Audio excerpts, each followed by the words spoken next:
sens. Je redis notre Père. Toi, notre Père Tout-Puissant qui es aux cieux et partout dans l'univers infini. Toi qui vois tout, qui sais tout, que ton nom soit sanctifié et que ton être soit glorifié. Car ton amour est source de lumière dans l'immobile mouvement de l'âme enveloppée de mystère et de silence. Que ton règne vienne et nous imprègne de ta lumière éternelle. Que ta volonté soit faite sur la terre comme dans le cosmos infini. Donne-nous aujourd'hui notre pain de ce jour. Pardonne-nous nos offenses comme nous pardonnons aussi à ceux qui nous ont offensés. Et ne nous laisse pas entrer en tentation, ni sombrer dans le champ des malédictions. Mais Seigneur, omniprésent, omnipotent et omniscient, délivre-nous du mal. Mesdames et messieurs, Frère Étienne, qui vient de réécrire la prière principale de la religion chrétienne, Notre Père qui es aux cieux. Frère Étienne, qui peut tout s'autoriser. Frère Étienne, qui a 83 ans. Frère Étienne, qui nous propose un tout dernier livre, Incandescence, Spirale. Bienvenue, Franck, à Délivrez-vous. Merci, D'Angelo. Franck, je suis maintenant tout ému de relire Notre Père. Je ne pensais pas qu'on pouvait toucher à cette prière qui semble être une prière intouchable, impénétrable. Non, ma démarche, elle est naturelle, elle est logique et je la conçois comme étant d'une lucidité à toute épreuve. C'est-à-dire, j'ai la conscience que je ne suis pas au 1er siècle avant l'ère chrétienne. Je ne suis pas à l'époque du Christ. Je suis à 2000 ans et quelques années de la fameuse passion du Christ. Et ce que je fais là n'est pas en contradiction avec l'enseignement de Jésus, n'est pas en contradiction avec la vision de Jésus, l'homme sauveur. Pour moi, Jésus a été un homme.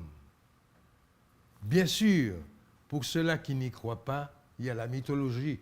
Mais la mythologie est encore plus forte que la vie réelle du Christ. C'est-à-dire, c'est quelqu'un qui est venu avec une vision nouvelle pour changer la société des hommes. Jésus n'a pas été trahi seulement par Judas. Il a été trahi, d'abord abandonné par les apôtres. Au moment où le Christ allait vers la croix pour souffrir immensément avec l'objectif d'apporter le salut aux hommes, tous les apôtres avaient pris la fuite. Il n'y avait que des femmes à suivre la passion du Christ jusqu'au bout, en particulier sa mère Marie. C'est pourquoi, j'ai dit bien mythologie, je ne dis pas théologie, dans la mythologie chrétienne, il y a deux entités, deux égrégores, si vous voulez, qui m'interpellent énormément et qui me fascinent. C'est d'abord Marie, et je place Marie avant le Christ. C'est d'abord Marie, et la Vierge Marie, qui est multiple à l'échelle de notre planète. Notre-Dame du Perpétuel Secours, Notre-Dame Vierge des Miracles, Virgen de la Caridad, et Vierge Marie Mont-Carmel. À l'échelle de la planète, on doit trouver au moins plus de milliers de Marie. Une orgie de Marie. Une orgie de Marie, parce que c'est le personnage le plus emblématique et qui a conditionné la venue du Christ. Marie a désiré porter le germe divin. Parce que depuis des siècles, on parlait de la venue du Messie. Et Marie a été cette petite femme possédée par la foi. Et tu le sais très bien, selon la loi d'attraction, c'est mathématique. Ça tient de la physique moderne. Tout ce que l'on visualise, tout ce que l'on intériorise avec force, se matérialise, se réalise. Ouais, on va revenir sur cette loi d'attraction. Et le second personnage, c'est le Christ, parce que c'est quelqu'un qui jusqu'au bout a accepté cette mission qu'il s'est donnée lui-même à travers l'énergie divine et qui est allé jusqu'au bout. Pour donner sa vie pour sauver l'humanité. Jusqu'au bout de sa passion, oui. Incandescence. Voici donc quel Franck Etienne se Alors, livre devant nous. petite parenthèse. Tu le sais mieux que moi. Il y a toute une effloperie, toute une brochette d'intellectuels ou de pseudo-intellectuels qui sont quelque part habités morbidement par une sorte de rationalité et ultra-rationalité qui disent qu'à fond chrétienne, il est maintenant de la bondieuserie. Ils ne comprennent absolument rien. Ils ne comprennent absolument rien. Personne ne m'a jamais vu à genoux devant un prêtre, ni devant un pasteur, ni devant un onguent. C'est-à-dire, je ne suis pas religieux, mais je porte en moi une foi qui est inébranlable et sans laquelle on n'aurait pas eu les grands hommes qu'on a eus. Je te donne un exemple. Je ne vais pas te donner l'exemple d'Einstein qui a été possédé par une foi qui lui a permis d'élaborer la théorie de la relativité. Les savants sont possédés par la foi. Toi, ton travail, si tu le fais sans aucune foi, eh bien c'est fini, tu donnes là du bruit vidé. Je prends le cas d'un homme qui est au-dessus de tout soupçon sur le plan religieux. C'est-à-dire sur le plan de la pratique religieuse, on ne l'a pas vu à l'église. C'est Castro.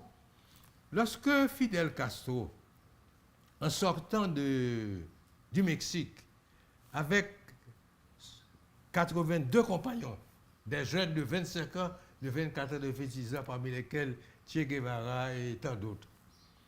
Quand il débarque, le dictateur cubain de l'époque, Fulgencio Batista, était déjà au courant de l'arrivée de ces jeunes guerriers. Donc son armée les attendait. Il y a eu un balayage. Et plus de 70 jeunes sont morts, balayés par la mitraille de Batista. Et Castro, qui était indemne avec une dizaine d'autres, les regarde et dit, nous sommes combien? Quantos somos? Combien nous sommes? On lui a répondu, nous ne sommes que 11. Il dit 11. Venceremos, nous vaincrons. Ça, c'est la parole. Ce n'est pas la parole du guerrier. C'est la parole d'un homme de foi. Mais est-ce que là, c'est la foi en Dieu ou la foi dans une idéologie politique? Écoutez, je te réponds directement. La foi la plus profonde est ancrée d'abord en soi-même. Si tu n'as pas la foi, tu ne peux avoir la foi dans aucune chose et dans aucun être. La foi véritable, elle est ancrée dans les profondeurs de l'être, de notre être. Donc Franck, incandescence... Parce que l'énergie, elle est en nous. L'énergie, elle est en nous. Et les gens sont stupides, vraiment, qui, à l'échelle de la planète, considèrent comme une offense, considèrent comme une hérésie, que de comprendre, que de refuser de comprendre qu'ils sont eux-mêmes Dieu. Nous sommes tous Dieu. Tu es Dieu, D'Angelo. Tu portes cette énergie universelle à travers tes particules, à travers tes cellules, à travers tes atomes. Tout, Dieu est présent dans les caméras, dans le béton, dans le bois, dans le cuir. Ouais. Donc là, tu dégages une vision panthéiste de Dieu, un peu spinoziste. C'est une vision, non, un peu, mais actuellement, compte tenu de l'évolution de la théorie quantique, c'est une vision moderne qui implique l'interconnexion de tout. Sinon, il n'y aurait pas eu d'informatique. On n'aurait pas eu tous les progrès technologiques que nous connaissons là maintenant. Non, tous ces, comment on appelle, les smartphones, les computers, les tablettes et tout ce qui va avec. On n'aurait pas eu ça. Tout est interconnecté. Ouais. Tout est interconnecté. Et c'est cette interconnexion qui constitue pour toi le grand gage de l'existence de Dieu? De l'existence de Dieu, parce que c'est quoi Dieu? Dieu, c'est le corps infini de l'univers.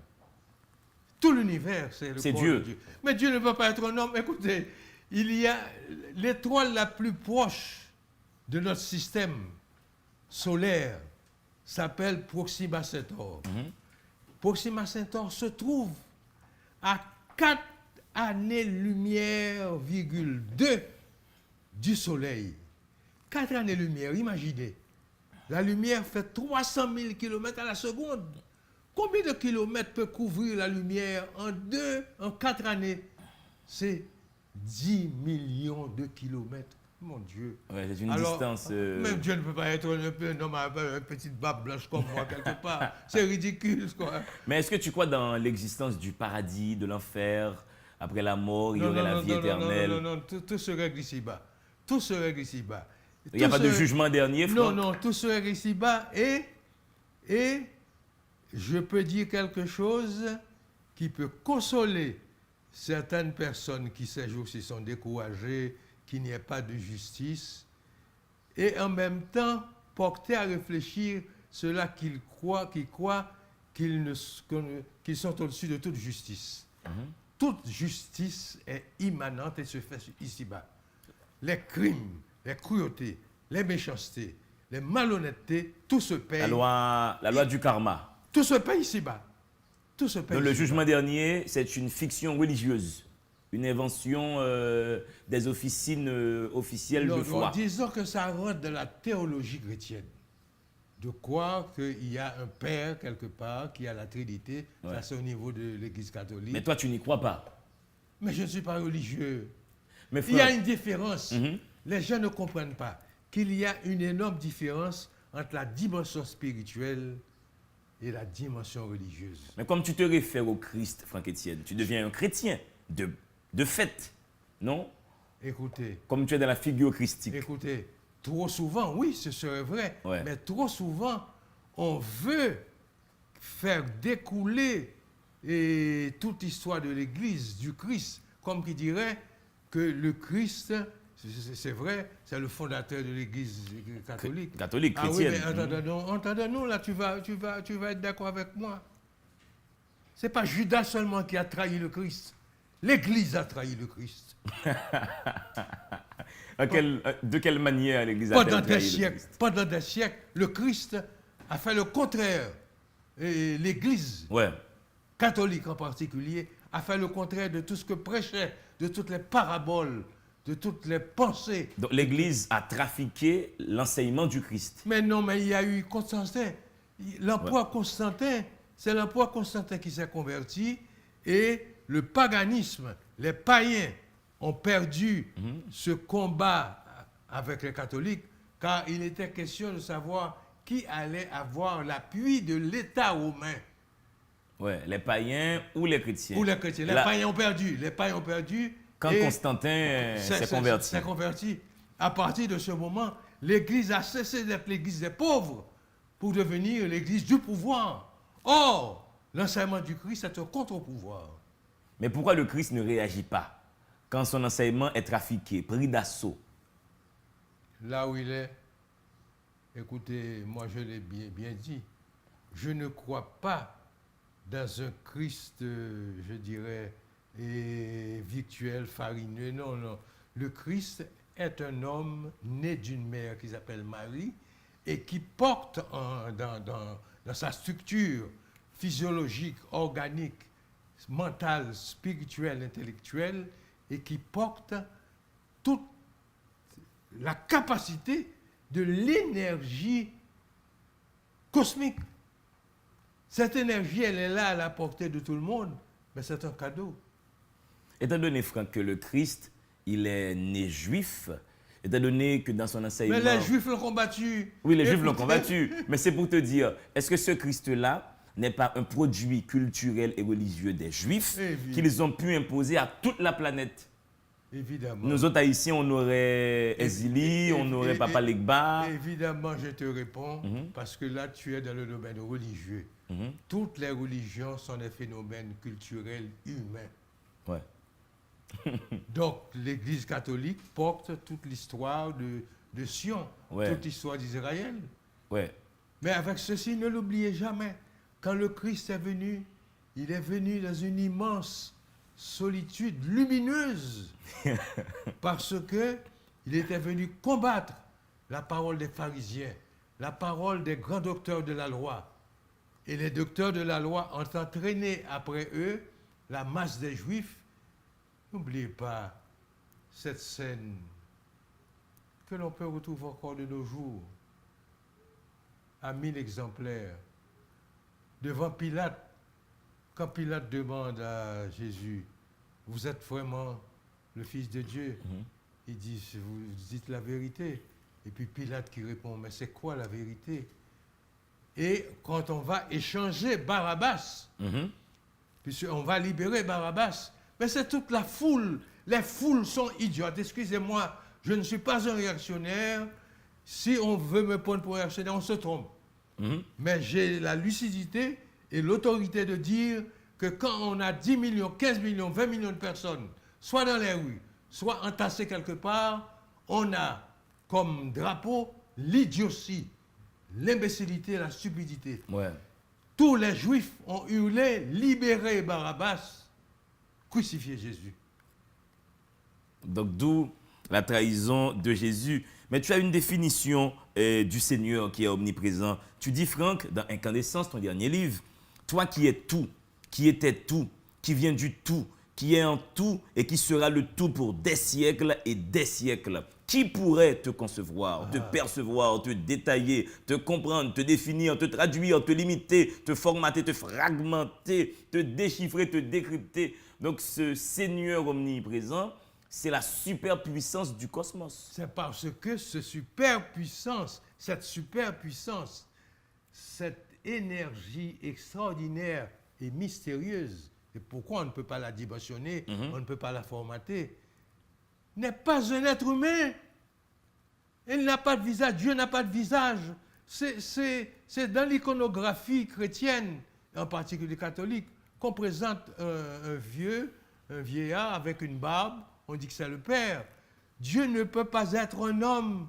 Dieu n'a pas de bras, Dieu n'a pas de pieds, Dieu n'a pas de jambes, Dieu n'a pas de viscères, Dieu n'a pas de tripes. Il a un esprit. Il a un esprit, mais c'est une énergie qui utilise toutes les jambes de l'univers, tous les bras de l'univers et tous les viscères de l'univers. Mais comment se révèle-t-il à nous? Comment peut-on concrètement sentir que Dieu existe, Franck Etienne? Ceci varie d'individu à un individu. Moi, je peux te donner, puisque je suis dans une émission très prisée, les livrez-vous. Ouais. Ça veut dire que nous sommes encore dans le cadre littéraire. Nous sommes surtout dans un cadre littéraire, mais avec des débordements intellectuels et spirituels. Ça, c'est littéraire et j'espère, ça permettez-moi de le dire, que l'énergie, cette énergie mystérieuse, me donnera le courage, puisque je suis vieux.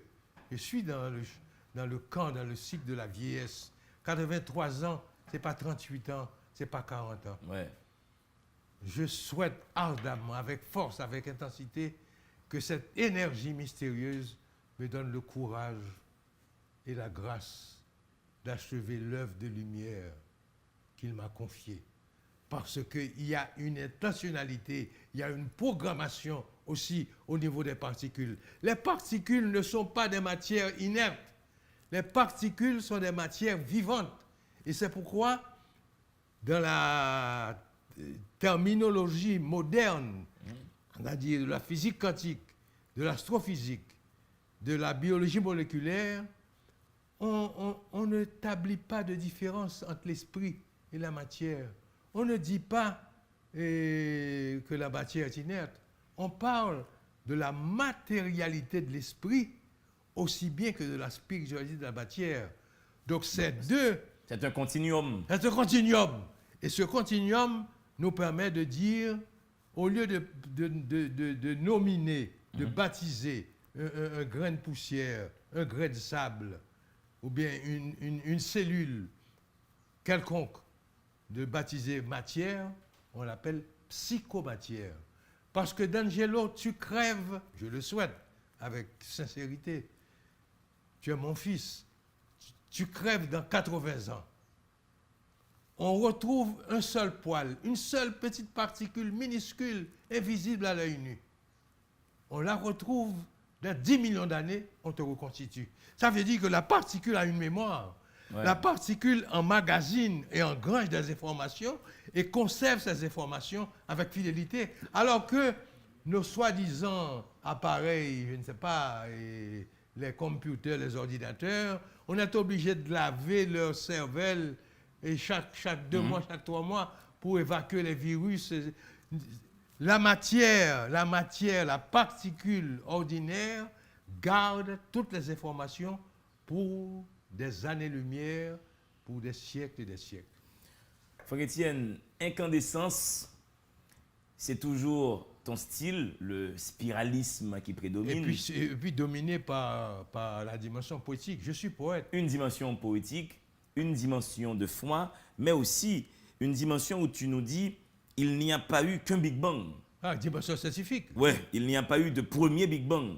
Les 13 milliards 800 millions d'années dont font mention de nombreux astrophysiciens ne concernent que notre univers limité aux confins des éventuelles et possibles observations instrumentales. Là, tu mets en faillite l'intelligence humaine, la raison humaine, tu considères que cette raison-là, elle est en défaillance quelque part et elle ne nous permet pas de saisir toute la complexité du tissu cosmique. À Paris, il y a près de 8 ans ou 9 ans, j'ai rencontré 2 physiciens très connus, les frères Bogdanov. Je les ai rencontrés Ah oui, je les connais. Je les ai rencontrés sur les Champs-Élysées, chez une amie commune. On a conversé de 9h du soir jusqu'à 3h du matin. Et c'est à ce moment-là qu'après avoir discuté avec eux, mais une discussion a tout cassé, parce qu'eux, ils sont partisans de la théorie du Big Bang. J'ai dit, c'est pas possible. On ne peut pas concevoir un commencement et une fin à une aventure mystérieuse dont on ne connaît même pas les bornes. Nous vivons dans un univers où on ne connaît pas les bornes, il n'y a pas de frontières. Ici, nous savons qu'il y a les frontières haïtiennes, qu'il y a les frontières dominicaines, qu'il y a les frontières américaines, qu'il y a les frontières de la Chine, qu'il y a les frontières de la République guatémaltèque. Il n'y a pas de frontières. Mais on sait que l'univers est en expansion. Non seulement l'univers est en expansion, mais on ne peut pas situer le début du fonctionnement de l'univers ou de l'existence de l'univers à partir de l'éclatement d'une tête d'épingle. Ouais. On a toujours eu des Big Bang. Les Big Bang sont incessants. On ne peut pas parler de premier Big Bang. À ce moment-là où nous parlons, il y a eu déjà des milliers de Big Bang. Incandescence, Franck Étienne, le tout dernier livre. Franck qui est sur le plateau Délivrez-vous. 83 ans de santé, d'intelligence et de spiritualité. Vous suivez Délivrez-vous. Allez, respirez. À tout de suite.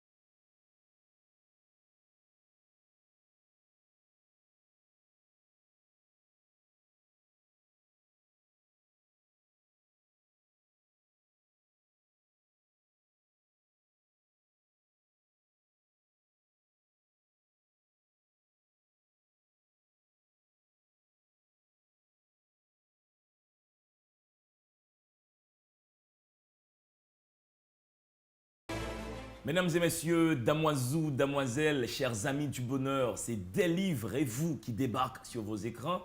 Délivrez-vous pour célébrer le livre. Délivrez-vous pour saluer l'intellection. Délivrez-vous pour qu'il y ait conversation avec un jeune homme de 83 ans. Un jeune homme en toute incandescence qu'il faudra appeler de temps en temps et le plus souvent que possible Franck Étienne. Franck Étienne qui nous dit « il n'y a pas eu que Big Bang ». Franck Étienne qui nous dit « symbiose éblouissante entre la lune retardataire et le soleil impulsif. La neuve pureté du jour brille d'une exceptionnelle splendeur aux éclats d'une vierge encore inépousée, native et envoûtante volupté de la femme inépuisablement belle dans sa fragile éternité. Le mensonge ne m'a jamais trompé, ni convaincu, ni impressionné par son artificielle orchestration, ni fasciné par sa musique superficielle. Frère Étienne, le mensonge, c'est une vertu quand il fait du bien. C'est Voltaire qui te taquinerait sur ça. Surtout, c'est important, surtout maintenant, à l'échelle de la planète.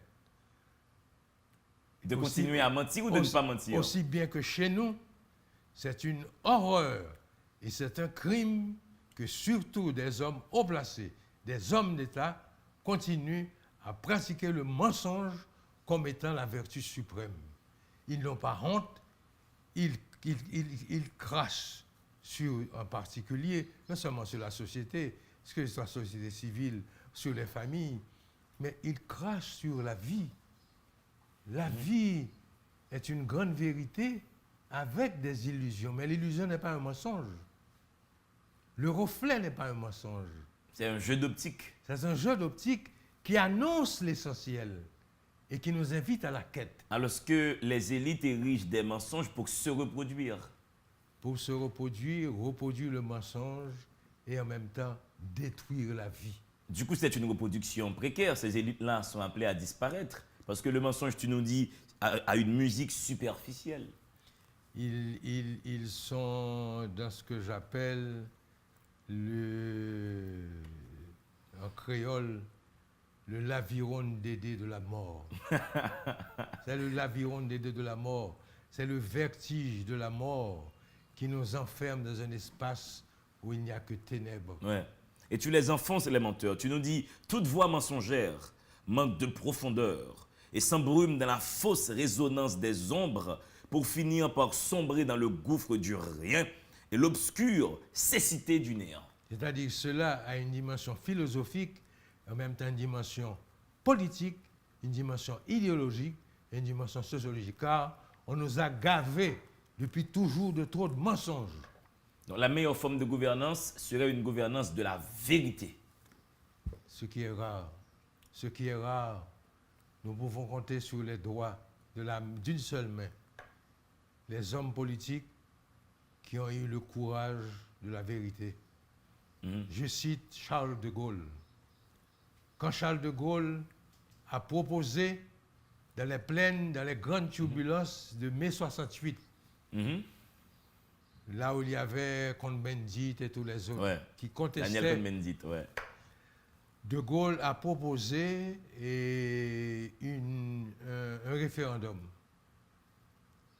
Le référendum à 52 ou 53% a réfuté le gouvernement de Gaulle.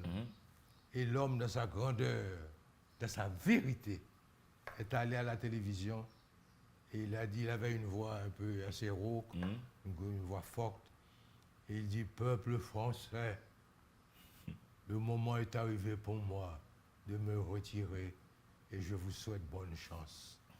Combien d'hommes politiques, mon Dieu, qui sont là, qui s'attachent à un petit pouvoir qui n'est rien, un petit pouvoir poussiéreux qui n'apporte absolument rien. Et qui s'attachent, s'accrochent et qui se cramponnent à ce pouvoir. Vous avez encore l'exemple de Mandela. Ce sont les grands hommes parce que la planète a aussi donné de grands hommes. Nous avons Mandela, ce grand homme, et quelque part Gandhi. Mais quant à De Gaulle, Mandela, ce sont des modèles qui devraient nous servir à une époque où le mensonge est devenu une pratique quotidienne. Une valeur suprême. Tu as 83 ans, Franck Etienne. Haïti est en toi, dans ta peau, dans tes yeux, dans ta barbe. Tu as vu passer tellement de gouvernements au sein de ce pays. As-tu connu, dans ton expérience d'Haïti, ne serait-ce qu'un seul gouvernement de vérité? Un chef d'État haïtien, un leader politique haïtien, charismatique et de vérité. Tu parles de l'espace de ma vie personnelle. Oui, 83 ans en Haïti. J'ai connu quelqu'un, bien sûr, tu ne me demandes pas de te présenter un saint, mais qui avait quand même quelques défauts, qui est venu avec une vision et qui a été un des ratages d'Haïti. Parce que Haïti a connu plusieurs ratages. C'est Dumarsais Estimé. Dumarsais Estimé, homme de l'Artibonite, d'origine paysanne, intellectuel, puisqu'il a été ministre de l'Éducation nationale.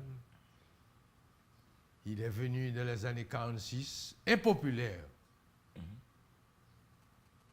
Et 4 ans après, au moment du coup d'État de l'armée avec Paul Eugène Magloire, tout le peuple haïtien était en larmes. Quel miracle! Quel miracle! Impopulaire, totalement impopulaire. Le peuple a pleuré de douleur, de tristesse au moment de l'élection de Dumas estimé. Et quand il a été renversé par la camarilla militaire, Paul Magloire en tête, tout le peuple haïtien. Quand je parle du peuple haïtien, surtout les petits gens, les gens du Bel-Air, les gens de la Saline, les gens de Saint-Martin, il n'y avait pas encore Cité-Soleil, de Martissan, et dans les provinces aussi. Ils étaient en larmes. C'est Dumas estimé qui a eu la vision du bicentenaire, de l'exposition universelle. Mais c'est un ratage. Quand il a été renversé, c'est un ratage. Vous savez que Haïti est la terre des ratages. Et c'est ça notre malheur. Le premier ratage, dans un certain sens, c'est le ratage louverturien qui n'a pas compris que, après avoir fusillé Moïse et les paysans, il était devenu un solitaire. Il était devenu un personnage de Shakespeare. Dans la solitude complète, abandonné par ses compagnons d'armes, et la France de Napoléon l'a arrêté et l'a emmené au Fort de Joux. Le deuxième grand ratage, qui est le ratage le plus immense que Haïti a connu et qui est responsable de nos malheurs actuellement, de nos malheurs séculaires, car c'est pendant 2 siècles qu'on est quelque part piégé par ce système qui dure encore. C'est l'assassinat de Dessalines. Quand Dessalines est allé au sud et qu'il a voulu vérifier les titres de propriété, parce que, en gros, à l'époque, j'ai bien dit à l'époque, je ne veux pas qu'on me prenne pour un anti-mulâtre. D'abord, regardez la couleur de ma peau, regardez la couleur de mes yeux. Eh bien, je ne saurais être un anti-mulâtre. Mais à l'époque, la majeure partie des possédants étaient des fils de blancs. Ouais. Et quand les colons blancs ont été chassés de Saint-Domingue, beaucoup de ces enfants-là, les affranchis, se sont emparés des terres, mais ils n'avaient pas les papiers, comment dire tout ça, juridiques, légaux. Les papiers notariés pour attester qu'ils possédaient légalement ces terres. Parce que D'Angelo, c'est ça, le cynisme du blanc colon. Il a fait un enfant à la négresse, mais qu'il ne reconnaît pas. Et ces enfants-là n'ont pas eu la chance de bénéficier, il y a eu des exceptions très rares, de bénéficier de l'héritage de leur père. Et là, quand les colons sont partis ou assassinés lors des guerres de libération, ils se sont accaparés de ces terres. Sans papier. Sans papier. Donc, ils ont eu de faux papiers. Et Dessalines a fait une vérification, a procédé à une vérification des titres de propriété. Et il a constaté la supercherie. Et c'est là qu'il a balancé, et ces pauvres nègres dont leurs pères sont en Afrique, n'auront-ils donc rien? Eh bien, il avait signé sa mort, et l'assassinat de Dessalines a été comploté par les mulâtres.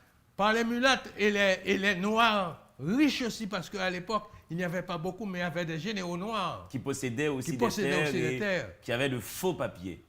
Et que le peuple haïtien, que ceux-là qui nous écoutent, prennent note d'une pratique qui continue encore. L'assassinat de Dessalines a été concocté par les autobrés, mais quand il s'agissait de dépecer, de découper, de laminer ce grand homme qui a réclamé la justice pour tous, c'était le petit peuple qui coupait les orteils, qui coupait les ongles, qui coupait les couilles, qui coupait la langue et les oreilles de Dessalines. C'est toujours le même schéma. On utilise le peuple pour les basses besognes. Mais comment peut-on couper court à ce paradigme? Comment peut-on sortir de cette ritournelle, Franck-Étienne? Qu'est-ce que tu nous proposes? Moi, je crois que la voie qui reste, c'est celle de la communication. On parle de conférences, etc. Ça sonne politique. Moi, je crois, ça c'est mon point de vue. Les politiciens, quand ils se réunissent, une fois qu'ils n'ont pas fait leur toilette mentale, continueront toujours à nous mentir. Moi, ce que je crois, les enfants de 15 ans, de 20 ans, les hommes et les femmes de 35, 40 ans, 50 ans, jusqu'à 60 ans, selon l'état de santé, il y a lieu de former, je crois, plutôt des cellules, des structures de pensée, de réflexion, de débat quartier par quartier. Pas un grand débat. Une fois qu'on va avoir une conférence nationale, on va avoir l'association des menteurs, des hypocrites qui vont encore reproduire les mêmes erreurs. Parce que ce qu'ils visent, c'est le pouvoir. Là, ce sont les familles, ce sont les quartiers. Je ne parle pas de brigade, hein? Je ne parle pas de brigade de quartier. Je parle de cellules, de molécules dans certains quartiers. Comme des think tanks populaires. De populaires, c'est-à-dire où il y a des échanges, mais avec ce que j'appelle la structure du rhizome. Le rhizome, c'est la rencontre et la prolifération des racines des arbres. Vous trouvez en présence, je ne sais pas, d'une forêt. Vous n'avez pas une idée que dans certains cas, toutes les racines de ces arbres sont enchevêtrées les unes aux autres, sont entremêlées, ils maconnent, ils plantonnent. C'est ce qu'on doit avoir, c'est-à-dire avoir des cellules à la rue Saint-Martin, avoir des cellules à la rue Pavé, avoir des cellules à Pétionville, des cellules à... Et de ces cellules-là Ces cellules se rencontrent. Ces cellules-là des pistes de solutions. Ces cellules-là vont s'échanger, c'est comme l'interconnexion dans l'Internet, dans l'informatique. Il faut échanger, d'autant plus qu'on a des moyens modernes pour ça. Et puis à partir de ce moment, on a un projet vraiment national, mais à base populaire. Du coup, là, tu fais exploser le principe que les élites seraient les seuls en capacité de proposer des pistes de solutions. Non, je ne suis pas d'accord. Ouais, tu transférerais ce pouvoir-là de proposition à des cellules populaires. À des cellules populaires, mais écoutez, où il y a des intellectuels, où il y a des étudiants, il y a des gens capables. De proposer des solutions, mais tout le temps, tu nous dis dans ton livre Parce que trop souvent, quand on parle du peuple, il y a sous-entendu la masse des analphabètes. Ce n'est pas seulement la masse des pauvres, la masse des analphabètes. Ce n'est pas vrai. Depuis quelque temps, la majeure partie des intellectuels, des penseurs, des essayistes viennent des racines du peuple. Donc, il faut évacuer la haine, Franck Etienne, l'aigreur, la rancœur, le ressentiment, la colère. C'est ça, tu sais que ce n'est pas un homme de haine qui parle. Oui, absolument. La vengeance et tous les sentiments négatifs qui polluent notre être profond à travers les nombreuses fissures de l'existence quotidienne. L'amour est un puissant générateur de richesse et de joie infinies. Incandescence, mesdames et messieurs. Franck Etienne est sur le plateau. Délivrez-vous. Allez, respirez.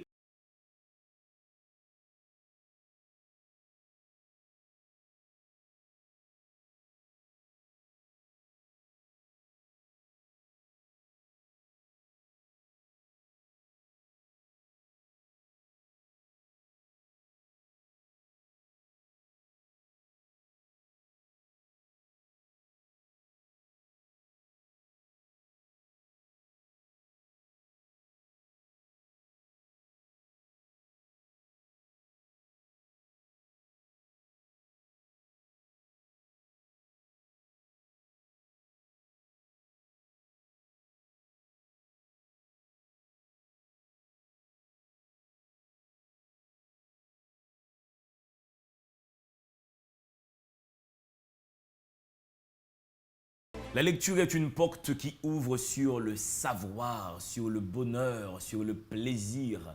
La lecture est une porte qui ouvre sur l'éternité. Franck Etienne est sur le plateau des livres et vous. Il nous propose son tout dernier livre, Incandescence. Et là, pour le coup, Franck Etienne développe une certaine idée de la mort qui est assez fascinante et assez révolutionnaire. Franck Etienne postule dans Incandescence que la mort, serait hors de nous.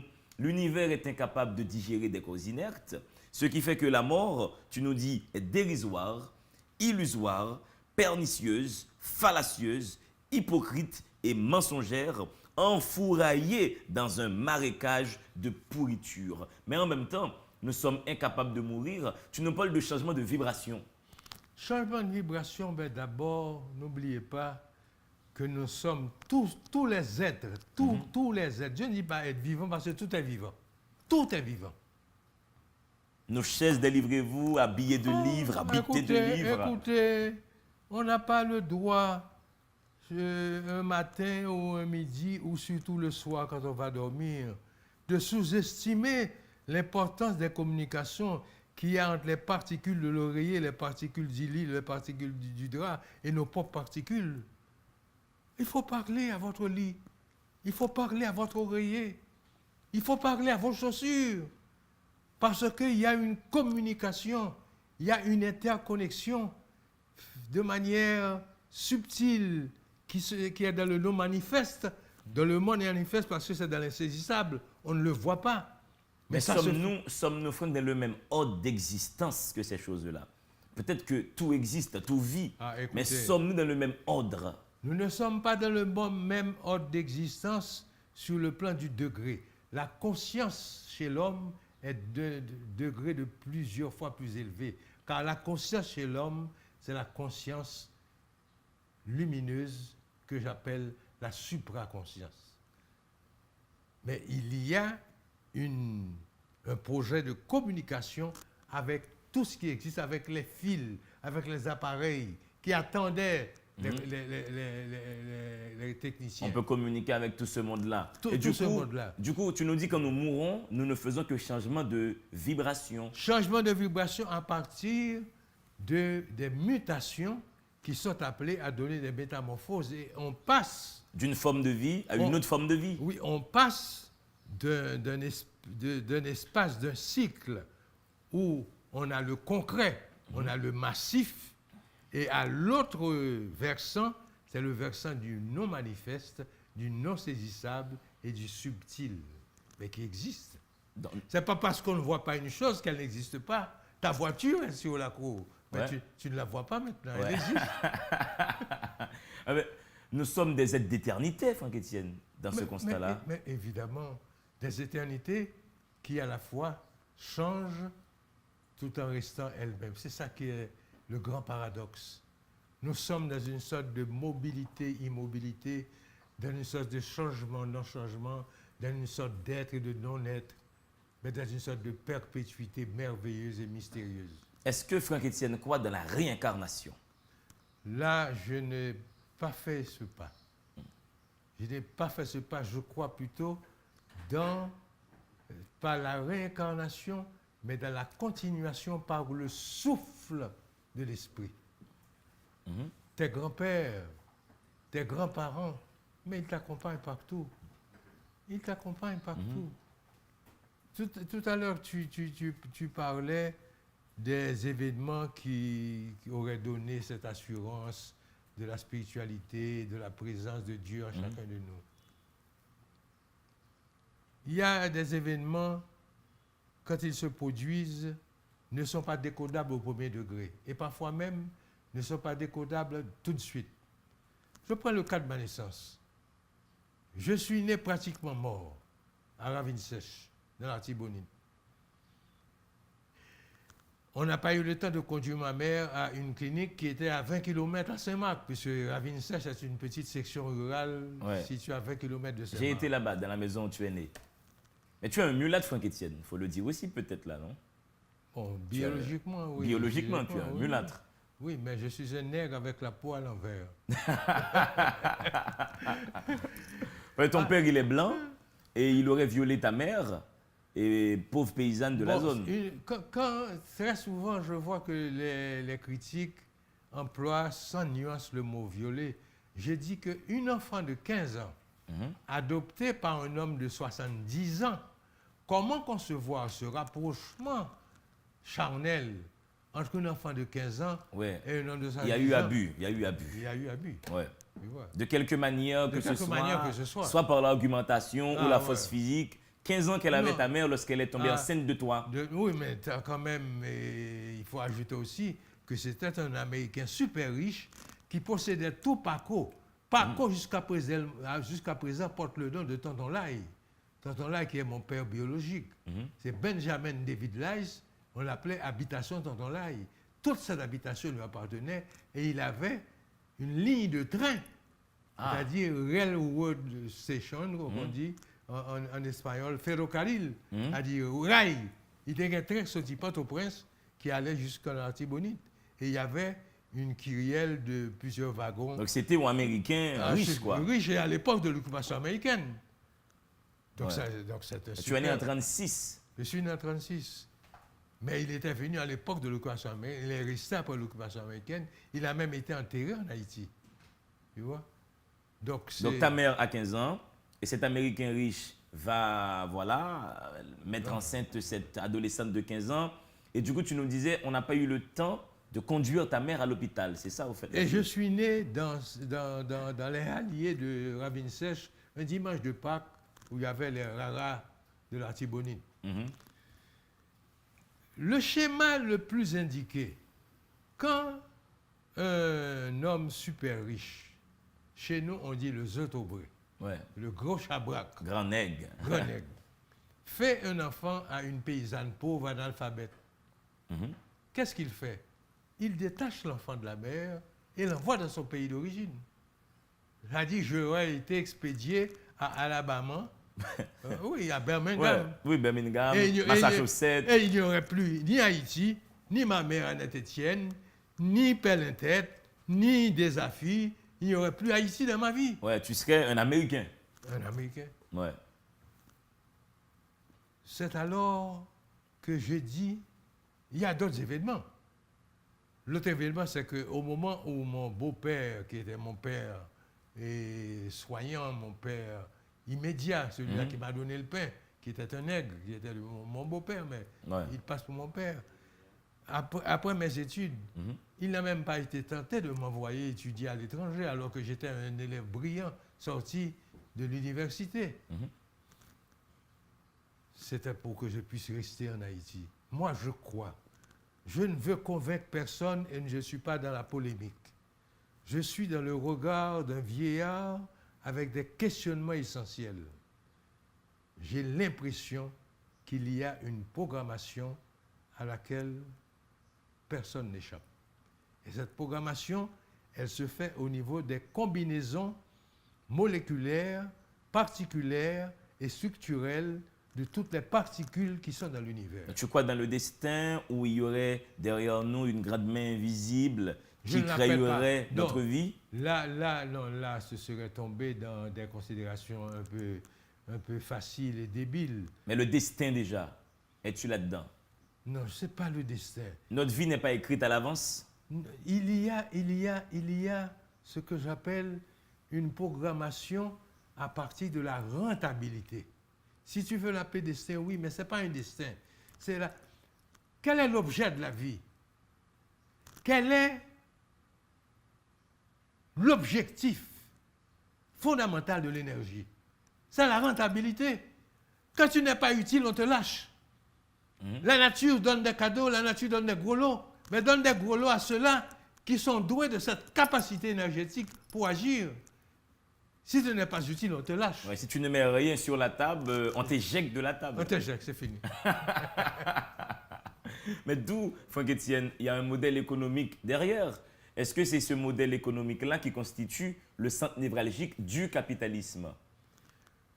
Oui, du capitalisme, mais qui est essoufflé. Ça nous entend dans une question qui ne sont pas hors du sujet, mais ça rentre là-dedans, puisque nous parlons d'énergie. Il n'y a pas de rentabilité, non, surtout. il n'y a pas de rentabilité, il n'y a pas de moteur.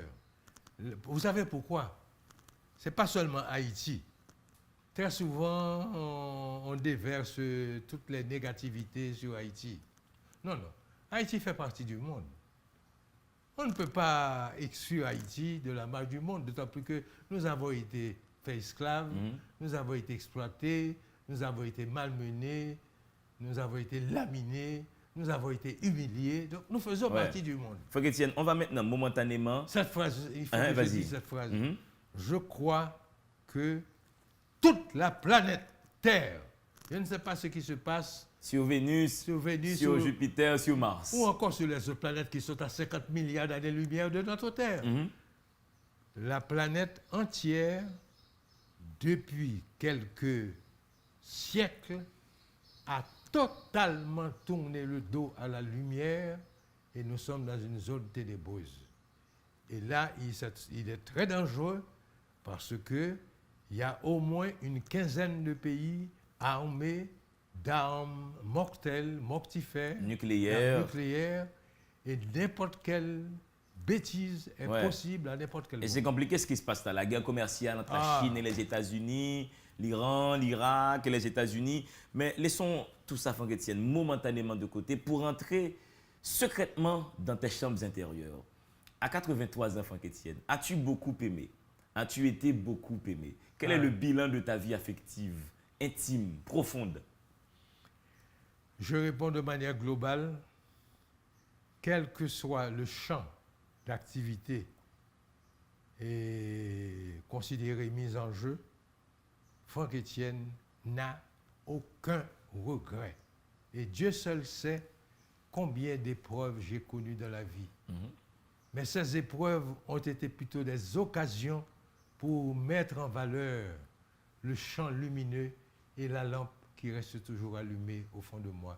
J'ai connu le cancer de la prostate, j'ai connu un AVC, stroke, j'ai perdu l'usage de l'oreille droite, et puis les précarités quotidiennes, et qui n'est pas propre à Franck Etienne, qui n'est pas issu à Franck Etienne. Ouais. Il arrive à des moments où on n'est en panne d'argent. Eh bien, si, et des petites maladies aussi, la balancine, ou ce que j'appelle ça, le carrousel, le carrousel de l'hypertension. L'hypertension monte à 20, 22, puis ça descend à 12, c'est trop bas, c'est trop haut. Il y a la dépendance à certains médicaments. Je n'ai pas de regret. Je n'ai aucun regret. Est-ce que des fois tu n'as... J'ai eu une carrière de professeur, j'ai rencontré des jeunes filles, j'ai rencontré de jeunes hommes intéressants, j'ai eu beaucoup de relations affectueuses et j'ai été pendant 4 mois et demi le premier ministre de la culture de Maniga et j'ai joué au football, j'ai écrit des poèmes. Je ne dis pas que tous mes livres s'équivalent. Et quand on a tant produit, quelque part, il y a quelques petits fatras qui se glissent, c'est clair. Je n'ai aucun regret.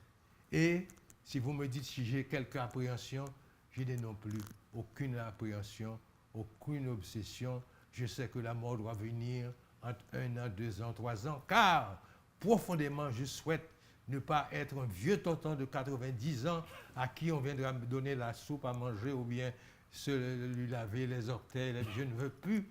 Donc je sais que dans le meilleur des cas, j'ai un petit quota qui va de 1 an à un maximum de 3 ans et après je fous le camp. Mais c'est là que je vais peut-être te taquiner. Quels sont tes projets, Franck Etienne? Lorsqu'on a 83 ans, qu'est-ce qu'on peut avoir comme projet? Là, je suis dans un lieu où je suis bien placé pour le dire. C'est un lieu d'image, c'est un lieu de mémoire. Nous sommes à Radio Caraïbe. C'est un lieu de parole, c'est un lieu d'échange, c'est un lieu de communication, c'est un lieu de convivialité. C'est un lieu de générosité aussi, quand on donne la parole à écouter aux autres. Je souhaite laisser, et ce serait comment appelle-t-on ça, un scoop, un inédit. Je souhaiterais trouver un bon caméraman. Je n'ai pas beaucoup d'argent. Je ne veux pas dire que je n'ai pas d'argent. Je vis, j'ai ma voiture, je vis dans une grande maison, je voyage. Mais je ne suis pas pourvu comme les gens cossus. Ouais. Je souhaiterais trouver un bon caméraman. D'abord, une bonne caméra, un bon technicien, uniquement, et un animateur qui serait un homme comme vous. Si ce n'est pas vous, c'est peut-être un autre. Je souhaite qu'on le trouve. Et laisser 15 à 20 bobines de testament où j'aurais tout dit de la vie, de l'amour, de la mort, de la politique, d'Haïti, du monde et de cette putain d'existence que j'ai eue. Ouais. Tu penses que ce pays t'a donné tout ce que tu lui as donné? Ce pays m'a tout donné, mais les hommes m'ont apporté de la déception. Il y a une énorme différence. Haïti est un pays fabuleux. L'histoire d'Haïti est une histoire qui ressemble à une tragédie d'Échille. C'est du Shakespeare. Ouais. Haïti, c'est le haut vol, on ne le comprend pas. Haïti, c'est le pays, on parle du chaos, mais ce chaos est fabuleux. C'est le chaos qui contient tout le destin, tout l'œuf, tous les œufs de l'avenir, tous les atomes, toutes les particules de l'avenir.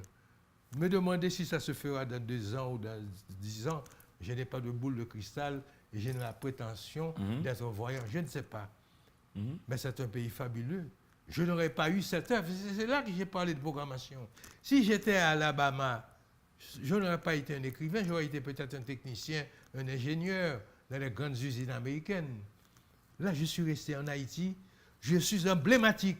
Et je reprends la parole de Aimé Césaire, défunt, qui a dit « Franck Etienne, tu es l'emblème, tu es le personnage emblématique d'Haïti. Je suis Haïti, toute ma vie est liée à Haïti. J'ai vécu par chance dans des quartiers non favorisés. Je suis venu d'une petite province et j'ai vécu 40 ans, jusqu'à présent, plus que 40 ans, au Bel-Air, où il y a eu une vie bouillonnante, fabuleuse, qui m'a donné la théorie de la spirale, ainsi que la texture et la substance du chaos. Là, Haïti m'a tout donné. Là, le dollar est à 92 gourdes. Là, on a beaucoup de peine à installer un nouveau gouvernement. Il y a des enjeux, des trafics d'influence au Parlement, au Palais national. Et ça ne va pas bien, les gens se plaignent, les gens baguent corps à droite à gauche. Mais les gens continuent à écrire quand même, à penser quand même en Haïti. Est-ce que la littérature, à ton avis, a encore un avenir ici? Ou est-ce que tout va basculer dans la course pour le manger et le boire? Je dois d'abord dire que quand on est dans le domaine de la littérature, aussi bien que dans le domaine de la musique ou dans le domaine de la danse, ou dans le domaine de la peinture, on est dans un monde de signes, de symboles, et c'est l'espace où l'on retrouve la matière profonde, l'essence profonde de la vie. C'est-à-dire la nature profonde de l'Haïtien sur 2 siècles est devenue une nature créatrice et qui frôle parfois le masochisme. C'est-à-dire que toute la richesse culturelle haïtienne vient du fait qu'on nous a fermé toutes les portes. On a voulu nous enfermer dans un cagibi, dans un lieu étroit où il n'y a que des ténèbres.